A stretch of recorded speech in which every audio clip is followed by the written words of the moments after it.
won't be able to feed your children with this currency," declared the governor of the French central bank. Ibrahim Traore smiled as he held up the new banknotes. "On the contrary, with this money, our children will finally see the true value of their own wealth." The day the gold-backed Sankara franc entered circulation marked not just a currency change, but the end of 60 years of economic colonialism. The conference room in the presidential palace of Burkina Faso was unusually crowded that morning. Ibrahim Traore had summoned his economic advisors, cabinet ministers, and central bank officials for what he described only as a matter of national sovereignty. The atmosphere was tense with anticipation. At precisely 9 a.m., Traore entered, carrying a simple folder embossed with the national emblem. Rather than taking his customary seat at the head of the table, he remained standing, his expression reflecting the gravity of what he was about to propose. "For 64 years since our so-called independence," he began, "Burkina Faso has never truly controlled its own money.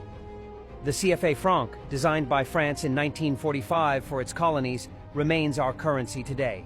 A currency we don't print ourselves. A currency whose monetary policy is decided in Paris, not Ouagadougou." He opened the folder and laid out a series of documents on the table. "We are required to keep 50% of our foreign exchange reserves in the French treasury. We must maintain a fixed exchange rate with the euro. Our central bank has limited freedom to set interest rates or manage inflation." His voice remained measured but carried unmistakable conviction. "This is not the arrangement of independent nations. This is economic colonialism by another name." Finance Minister Traore, a respected economist educated at the Sorbonne, raised his hand tentatively. "Mr. President, while I don't disagree with your assessment, the CFA arrangement also provides stability, predictable exchange rates for trade, and low inflation. Changing this system would create significant risks." Traore nodded, acknowledging the point. "Indeed, that's the bargain we've been offered. Surrender economic sovereignty in exchange for stability. But I ask you this. Has this stability delivered prosperity for our people? Have 6 decades of this arrangement lifted Burkina Faso from poverty?" The silence that followed was answer enough. Despite possessing significant gold reserves and other natural resources, Burkina Faso remained one of the world's poorest nations. "Today," Traore continued, "I am proposing what some will call radical, but what I consider long overdue. Burkina Faso will introduce its own sovereign currency, the Sankara franc, named in honor of our revolutionary leader who first dared to imagine true independence." The room erupted in murmurs. Central Bank Governor Ouagadougou looked particularly concerned. "Mr. President, creating a new currency requires immense preparation. We would need adequate reserves, international recognition, robust institutions." "All true," Traore interrupted, "which is why this will not happen overnight. I propose a 2-year transition plan." He gestured to the documents before him. Phase 1. Build our gold reserves by nationalizing mining operations and requiring all gold produced in Burkina Faso to be sold first to the national treasury. Phase 2. Establish an independent monetary authority. Phase 3. Print our own currency backed by physical gold reserves. Economic Planning Director Sankara, no relation to the revolutionary leader, raised the question everyone was thinking. "And what will be France's response? The CFA arrangement is bound by international agreements. They will not simply allow us to walk away." Traore's expression hardened slightly. "I anticipate significant resistance, both diplomatic and economic. France benefits enormously from the CFA system, controlling the monetary policy of 14 African nations, having preferential access to our resources, receiving billions in seigniorage profits. They will not surrender these privileges willingly." For the next 3 hours, the meeting delved into technical details, potential obstacles, and strategic approaches. By its conclusion, despite lingering concerns, a consensus had formed around a critical point. Monetary sovereignty was essential for true independence, whatever the challenges. As the officials filed out, Traore asked Central Bank Governor Ouagadougou to remain behind. When they were alone, Traore spoke more candidly. "You have reservations, Governor. I need to hear them honestly." Ouagadougou sighed deeply. "Mr. President, I believe in the vision, but the international financial system can be merciless to African nations that challenge its rules. They can restrict access to swift banking systems, downgrade our credit rating, block international loans, trigger capital flight, He paused. They have tools to create the very instability that would prove we need their oversight. Traore listened thoughtfully. And if we proceed despite these risks, then we must be prepared for economic warfare, Ouedraogo replied simply. And we must have contingency plans for every potential attack.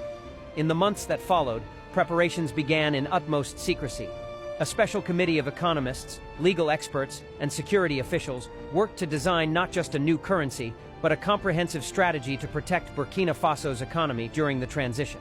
The first public hint of what was coming occurred 6 months later, when Traore announced the renegotiation of all foreign mining contracts. Under the new terms, at least 51% of ownership would transfer to the Burkinabe state, and 25% of all gold produced would be sold directly to the national treasury at market rates. International reaction was swift and predictable. Mining companies threatened to withdraw operations. The IMF issued warnings about investment climate deterioration. French media described the move as resource nationalism that would damage Burkina Faso's economy. Traore addressed these criticisms directly in a national broadcast. For decades, foreign companies have extracted our gold while our people remained in poverty. No longer. The wealth beneath our soil belongs first to the people of Burkina Faso. Fair partnerships are welcome, but exploitation is finished. Behind the scenes, Phase 2 was already underway. A team of monetary experts, some quietly recruited from other African nations, and even sympathetic European economists, began designing the institutional framework for currency independence. Printing facilities were discreetly established. Security features were developed. Most importantly, physical gold reserves began to accumulate in a newly constructed, heavily guarded vault beneath the central bank. News of these preparations inevitably leaked. 14 months after the initial meeting, the Financial Times published a speculative article titled, "Is Burkina Faso Planning CFA Exit?" The piece quoted anonymous sources claiming Traore was preparing to withdraw from the West African Monetary Union. The French response came within days. Finance Minister Jean-Pierre Leclerc requested an emergency meeting with Traore. In the presidential palace, their exchange was tense but revealing. "President Traore," Leclerc began, "I must express France's deep concern about rumors regarding Burkina Faso's monetary intentions. The CFA arrangement has served the region well for generations. Any unilateral withdrawal would create regional instability and harm your own citizens." Traore listened politely before responding. "Minister Leclerc, would France allow another nation to hold 50% of its reserves, print its money, and control its monetary policy? That's not a fair comparison." "It is precisely the fair comparison," Traore interrupted firmly. "What you call stability, we increasingly see as control. Burkina Faso respects its international obligations, but our monetary sovereignty is not negotiable." Leclerc shifted tactics. "Perhaps there is room for reform within the existing framework. France is open to discussing reduced reserve requirements or greater representation in monetary decisions." "Too little, too late," Traore replied. "For decades, African nations have requested exactly these reforms, only to be ignored or given token adjustments. The time for half measures has passed."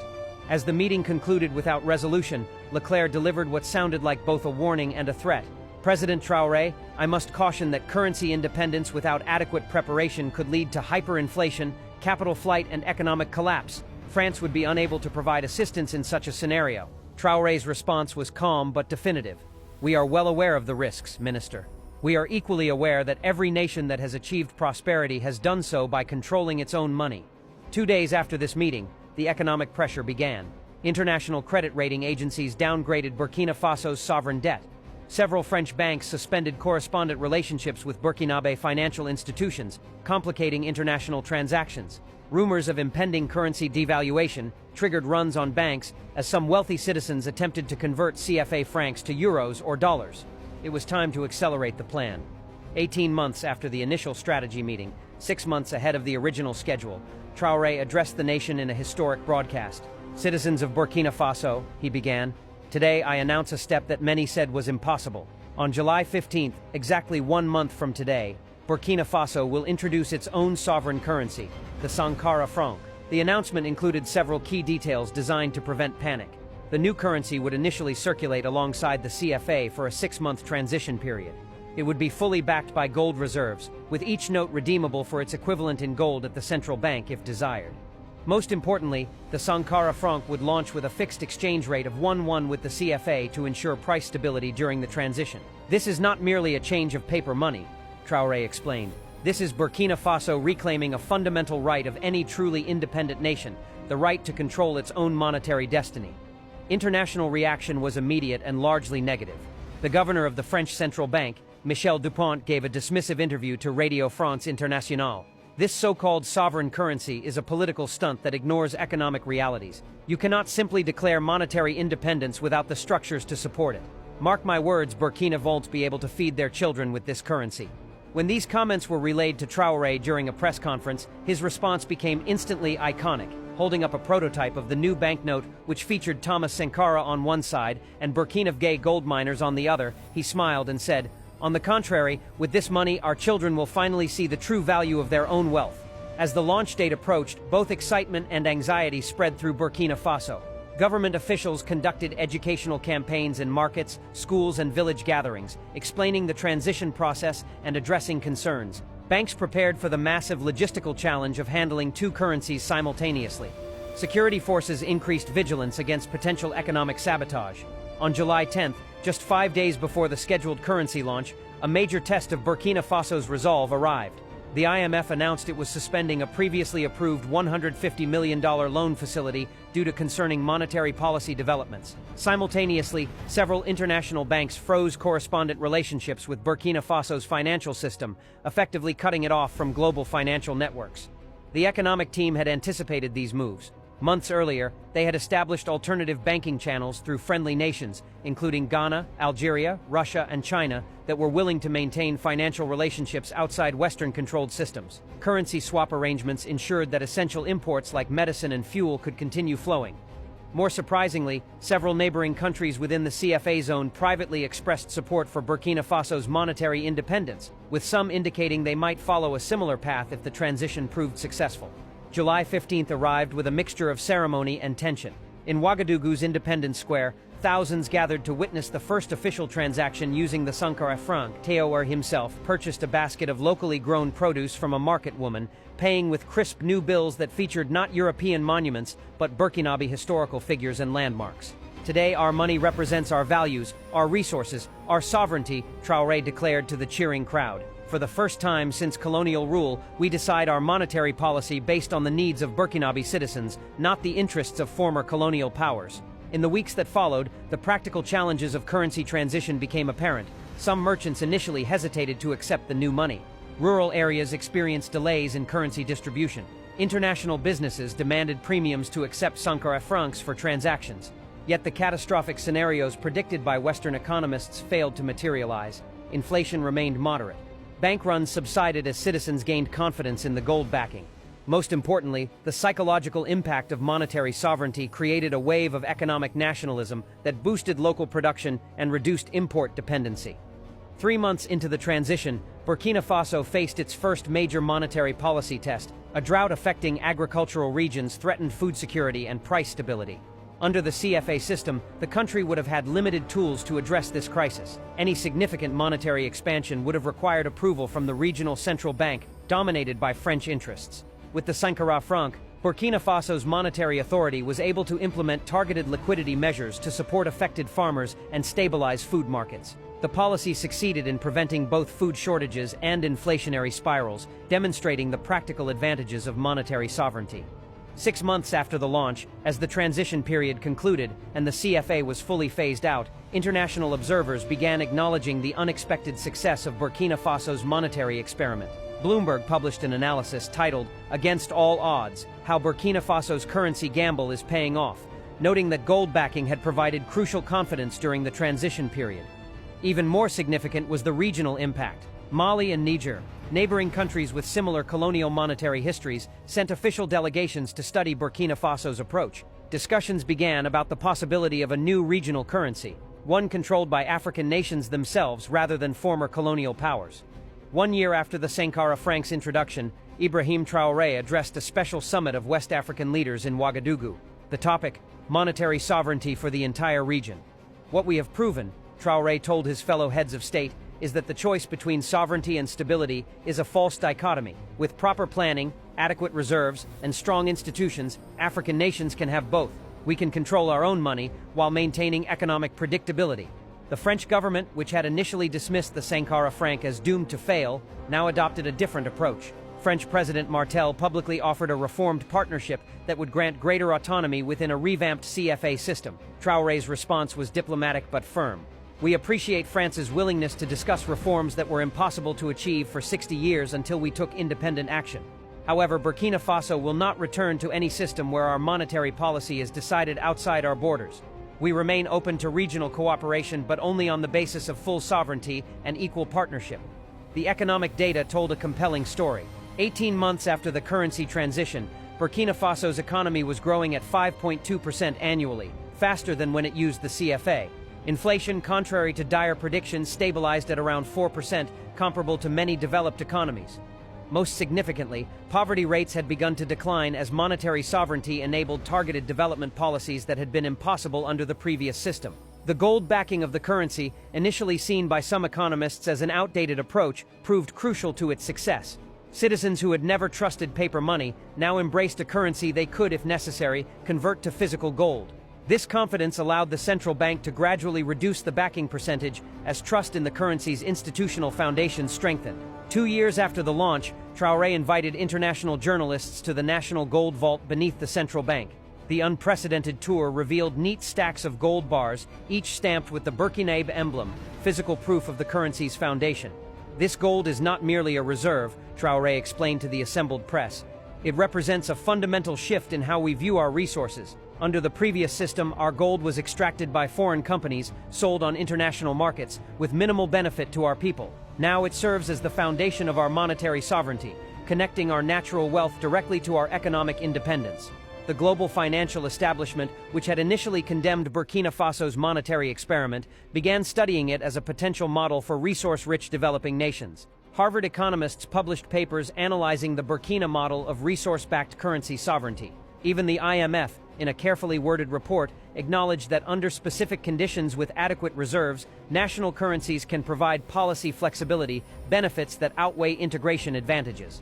Perhaps the most powerful validation came not from institutions but from ordinary citizens. Aisha Ouedraogo, a market vendor in Ouagadougou who had initially been skeptical of the new currency, summarized the transformation. Before, we used money that had no connection to us, faces we didn't recognize, buildings we had never seen. Now, when I hold these notes with Sankara's face, with our own landmarks, I feel pride. And when I know it is backed by our own gold, I feel security. For Ibrahim Traore, the Sankara France represented more than economic policy. It embodied a philosophy of self-determination that extended beyond monetary matters. In a reflective interview marking the currency's second anniversary, he explained this broader significance.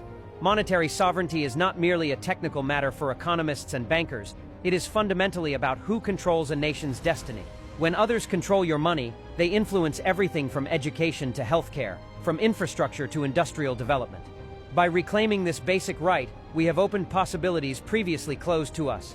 3 years after its introduction, the Sankara franc had become a symbol of African monetary independence that resonated far beyond Burkina Faso's borders. 5 other West African nations had begun similar transitions away from the CFA, creating the possibility of a truly African monetary zone based on mutual cooperation rather than post-colonial dependency.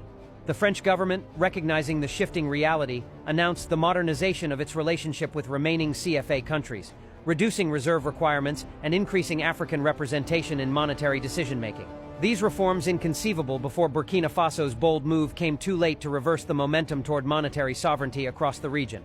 4 years after that tense initial meeting in the presidential palace, Traore again gathered his economic team, this time for a very different purpose: to celebrate the Sankara franc's success and plan its future development.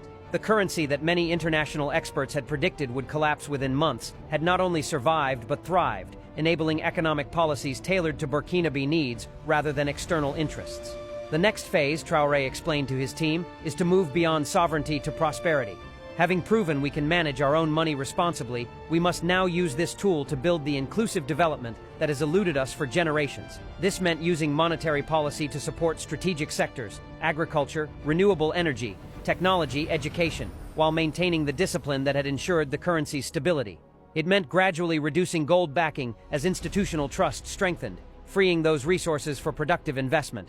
Most ambitiously, it meant working with neighboring countries to build a regional monetary system based on mutual benefit rather than external control. 5 years after its introduction, the Sankara franc had become a case study in economic sovereignty.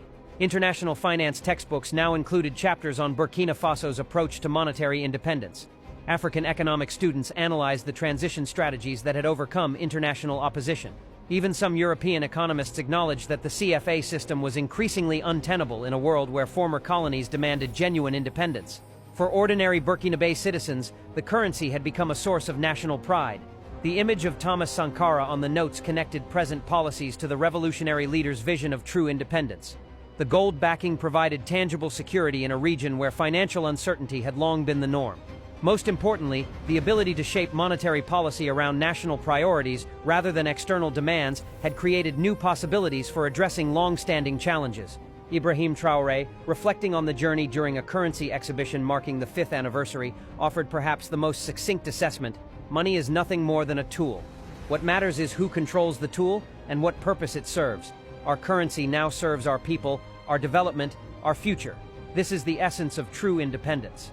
The story of the Sankara franc had become more than a chapter in Burkina Faso's history. It had become a powerful example of how resource-rich African nations could transform their relationship with the global financial system, using their natural wealth not just to back currencies, but to back their own independent development paths. As other African nations began following Burkina Faso's model, adapting it to their own circumstances and resources, a new pattern of economic sovereignty was emerging across the continent, a pattern that challenged centuries of external control and opened possibilities for genuine self-determination. The prediction made by the French central bank governor that Burkina Fasos would not be able to feed their children with the new currency had proven not just wrong but opposite to reality. With monetary sovereignty, Burkina Faso had gained the policy tools to address food security, education, healthcare, and infrastructure in ways that had been impossible under external monetary control. In the end, the Sankara franc represented more than economic independence. It embodied a fundamental truth that Traore had expressed from the beginning. True sovereignty required control over fundamental systems, especially money. By reclaiming this basic right, Burkina Faso had changed not just its currency, but its future. Your country can never be fully independent when your colonial master is still the one printing your currency, determining the pace at which you grow economically. Kudos to Ibrahim Traore for being able to take in this bold step. I know this is the reason why so many attempts has been made on his life. Getting fully independent takes a lot. How I wish other African countries can see the need to take this bold step. Anyway, whatever you think, drop your comment in the comment section. Once again, share and follow the page. For the record, if your currency is still being printed by your colonial master and you happen to be in that continent called Africa, you are still not independent. Because if you do, you're supposed to have everything within yourself and control the pace at which you grow, economically and otherwise.